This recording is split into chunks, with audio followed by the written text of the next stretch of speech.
So when I think about not swimming upstream, I think from a company standpoint, again, staying within your core competencies.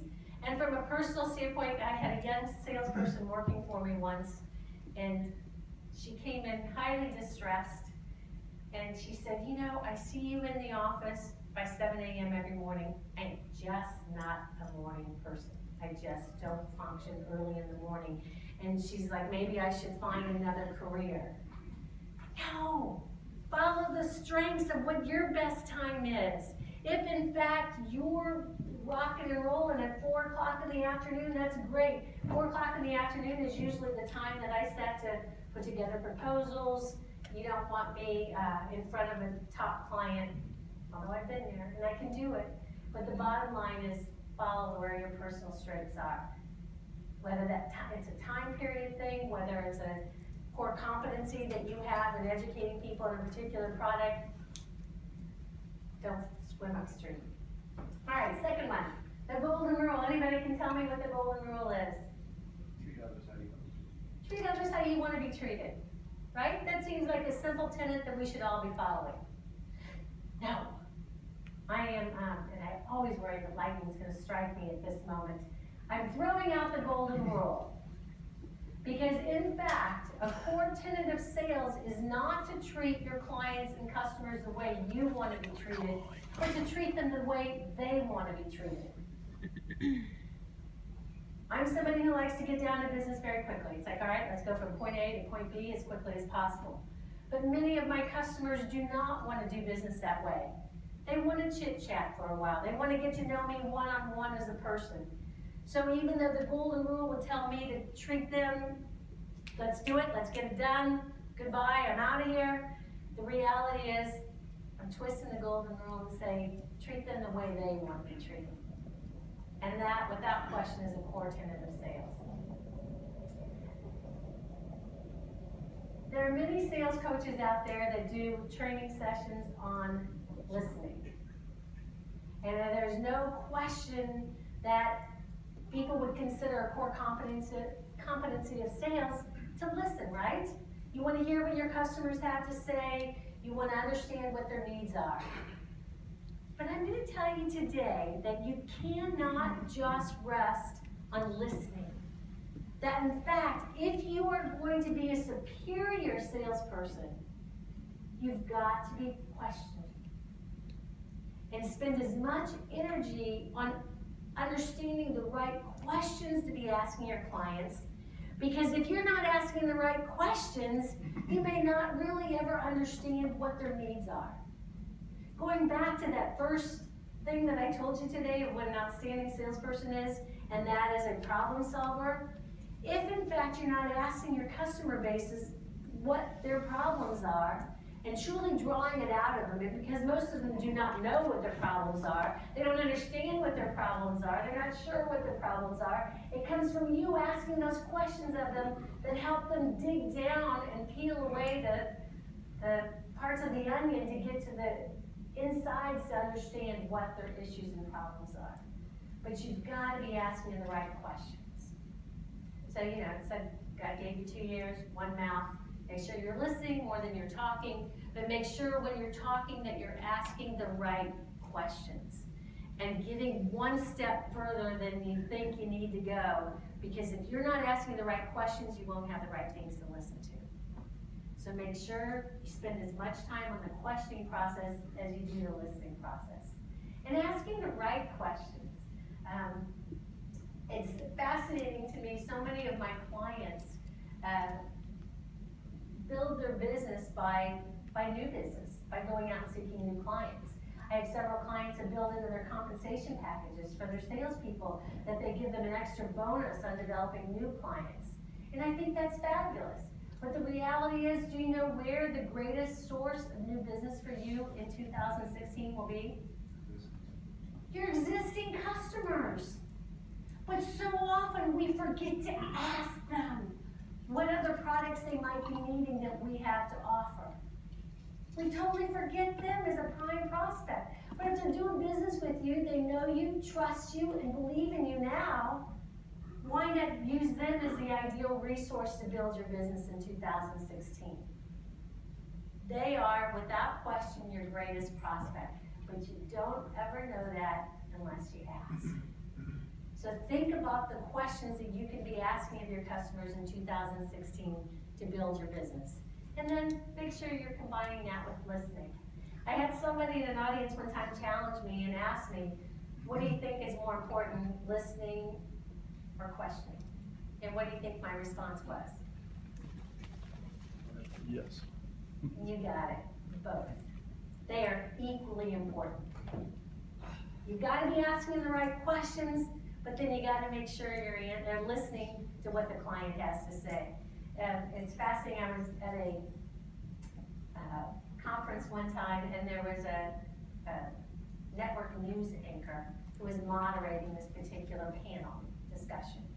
And she had done her due diligence, she had all her questions of the panelists to moderate it, and it was really rather embarrassing because she asked a question, and one of the panelists would answer the question, and then her follow-up question, he had answered in his previous answer.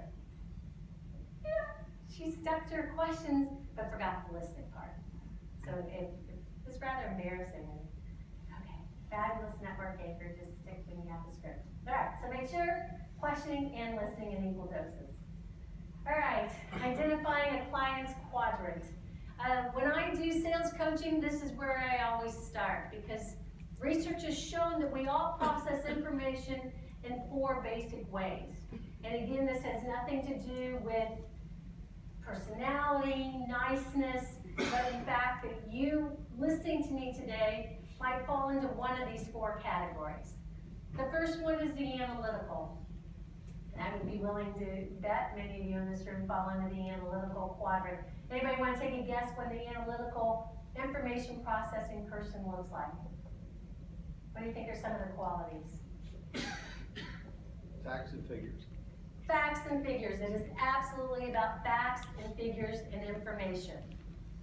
What else? An engineer. An engineer. Most engineers will fall into this category because it's somebody who's very detailed, very precise, very exact. And so if in fact you have a client that falls into this quadrant, you know that's exactly how you have to respond to them, right? Because we've twisted the golden rule. You in fact have to be very detailed, precise, exact in your questioning and in your response to them. Analytical, and I have up there, because to try and help you remember an animal. And can you see that animal that I have up there? Yeah, if you've ever seen a beaver dam in nature, anybody ever seen one? Okay, so you know, it looks like those guys have a tape measure and then measure out each log and have a buzz saw that they saw through them. It is amazing. But that's the way they build a dam, is in a very logical projection of one log on top of the other. For your clients, this is exactly the way they will process information in a very logical, orderly fashion. And so that's how you have to present your information.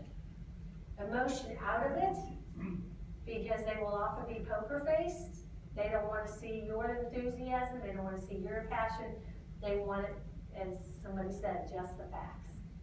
Operative word with that analytical is information. You cannot give them too much information. They love and thrive on information, and that's what they want. Next one is the driver. Anybody want to take a guess what a driver looks like? We probably have a few of those in the room. What do you think a driver looks like? The boss. Say that again? Senior man. You know, it's interesting because position-wise, it isn't always a CEO that's a driver. Many of them are, because the profile of a driver often demands that C-suite. What do you think their profile looks like? Get to the point. Get to the point. Go from point A to point B as quickly as possible. They don't want all the details and minutiae that analytical wants. They just, what are you going to do for me? What's the bottom line? Extremely bottom line oriented. Extremely competitive. They don't want to know that your new product you're going to go sell to their customer before they get it. So you can use that as an opportunity to say, okay, you'll be the first one with this. because they love it. These are the guys that are driving down the street and pass you to get up to the red light, right? Because they want to be the first in the line at the red light. The operative word with a driver is control. So you know, in fact, if you have a driver in the C-suite that you are trying to sell your product to, you know that you've got to give them at least 2 options. Because just to say, this is what I think you need to do, this is my recommendation, just do it, what do you think their response will be?